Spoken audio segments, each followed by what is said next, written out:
सबको नमस्कार। दोस्तों, दिल्ली में कोरोना काफ़ी फैला हुआ है और जनता के साथ मिलके, केंद्र सरकार के साथ मिलके हम इसे काबू करने की पूरी कोशिश कर रहे हैं एक तरफ, और दूसरी तरफ जिन लोगों को कोरोना हो जाए उनके इलाज की समुचित व्यवस्था करने की कोशिश कर रहे हैं। आज दिल्ली में लगभग 25,000 एक्टिव केसेस हैं। 33,000 लोग ठीक होके अपने अपने घर जा चुके हैं। 25,000 लोग ऐसे हैं जिनको अभी भी कोरोना है। अस्पतालों में इस टाइम 6,000 के करीब लोग हैं और 12,000 के करीब लोगों का उनके घर के अंदर इलाज चल रहा है। आज जैसा मैंने बताया, दिल्ली में 25,000 एक्टिव केस हैं। आज से ठीक एक हफ्ता पहले दिल्ली में 24,000 एक्टिव केस थे। एक हफ्ते के अंदर केवल 1,000 एक्टिव केस बढ़े। इसका मतलब लगभग जितने लोग बीमार ठीक हो रहे हैं उतने ही लोग बीमार हो रहे हैं। एक तरह से फिलहाल ऐसा लगता है कि थोड़ा सा स्टेबलाइज हो रहा है। पिछले दिनों में हमने टेस्टिंग बहुत बड़े स्तर पर टेस्टिंग 3 गुना कर दी है। 3 गुना से भी ज़्यादा हमने टेस्टिंग कर दी है। बीच में लोगों को अपना टेस्ट कराने में दिक्कत आ रही थी। मैं समझता हूं कि अब आपको टेस्ट कराने में दिक्कत नहीं आ रही होगी। पहले लगभग 5,000 टेस्ट डेली किए जाते थे, अब डेली 18,000 के करीब टेस्ट डेली हो रहे हैं। बीच में कुछ लैब्स ने गड़बड़ी करने की कोशिश की थी। उन लैब्स के खिलाफ हमने एक्शन लिया, क्योंकि गलत काम तो किसी को नहीं करने दिया जा सकता। कुछ लैब्स ऐसी थी जो कि नेगेटिव होने के बावजूद भी पॉजिटिव दिखा रही थी जब उनकी चेकिंग की गई। तो अब सारी लैब्स को सख्ती के साथ कहा गया है कि सही काम करना है और पूरी कैपेसिटी के ऊपर काम करना है, खूब टेस्ट करने हैं। केंद्र सरकार की मदद से दिल्ली में एंटीजन टेस्ट भी शुरू किए गए हैं।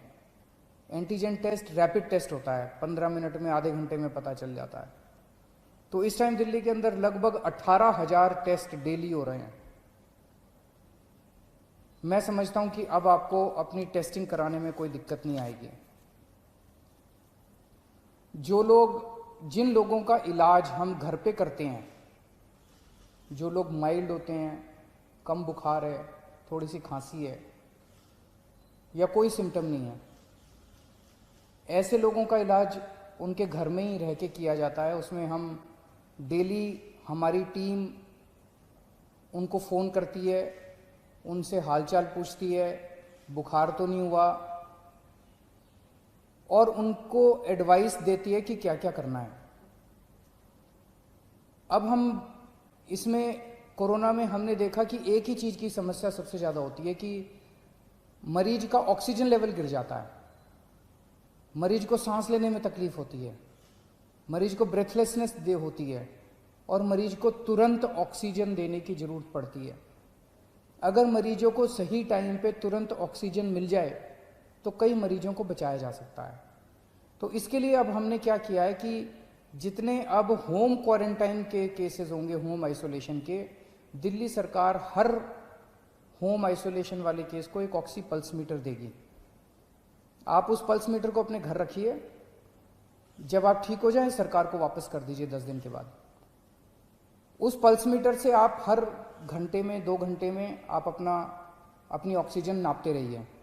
अगर आपकी ऑक्सीजन कम होती है, हम आपको एक फ़ोन नंबर दे देंगे, उस पर फ़ोन कर दीजिएगा। हर डिस्ट्रिक्ट में हम ऑक्सीजन के कॉन्सेंट्रेटर रख रहे हैं। तुरंत हमारी टीम कॉन्सेंट्रेटर लेके पहुंच जाएगी जल्द से जल्द, और आपको तुरंत आपके घर में ऑक्सीजन दे दी जाएगी, और अगर ज़रूरत पड़ेगी तो आपको अस्पताल में शिफ्ट कर दिया जाएगा। कई बार हमने देखा है कि ऑक्सीजन तुरंत न मिलने की वजह से अस्पताल में शिफ्ट करने तक इतने में ही कई बार मरीज कभी कभी कोलैप्स कर जाता है। तो इसीलिए हर डिस्ट्रिक्ट के लेवल पे हम लोग ऑक्सीजन के कॉन्सेंट्रेटर रख रहे हैं, और अगर आपको ज़रूरत पड़ेगी तो कॉन्सेंट्रेटर पहले तुरंत आपके घर पहुंचा दिया जाएगा, ताकि आपको समय पे ऑक्सीजन मिल सके और आपको कंट्रोल किया जा सके। फिर आपको अस्पताल ले जाएंगे और अस्पताल में आपका इलाज किया जाएगा। 12 जून को दिल्ली के सारे अस्पतालों में मिला के 5300 बेड्स भरे हुए थे। आज की डेट में 6200 बेड भरे हुए हैं। तो लगभग 10 दिन में केवल 900 बेड भरे। इन 10 दिनों में 23,000 नए मरीज आए।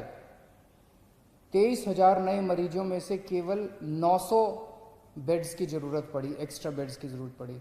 इसके दो मायने हैं।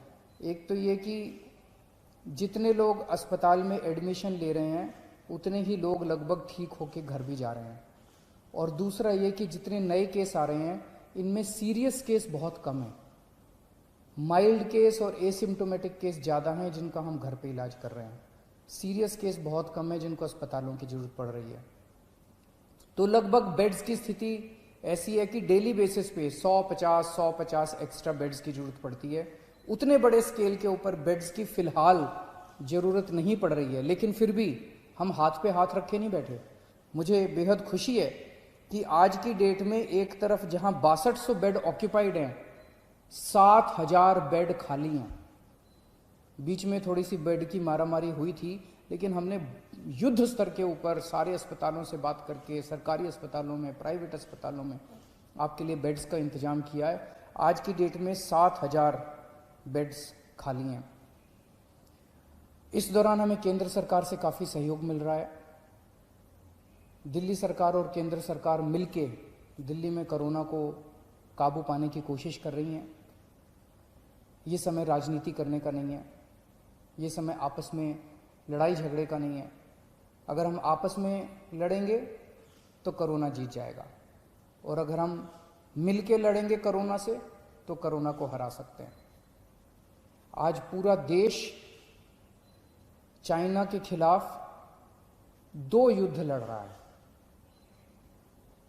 एक चाइना के द्वारा भेजे गए वायरस के खिलाफ, और दूसरा चाइना के खिलाफ बॉर्डर के ऊपर युद्ध लड़ रहा है।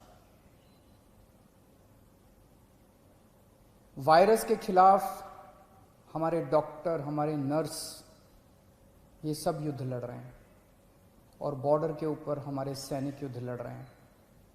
आज पूरा देश हमारे डॉक्टर्स के साथ एक तरफ खड़ा है और हमारे दूसरी तरफ हमारे सैनिकों के साथ खड़ा है, और इन दोनों युद्धों को हमें पूरे देश को मिलके लड़ना है। इसमें बिल्कुल राजनीति नहीं होनी चाहिए, इसमें कोई पार्टीबाजी नहीं, कोई गुटबाजी नहीं। सारे देश को एक होके कोरोना के खिलाफ भी युद्ध लड़ना है और चाइना के खिलाफ भी हमें युद्ध लड़ना है।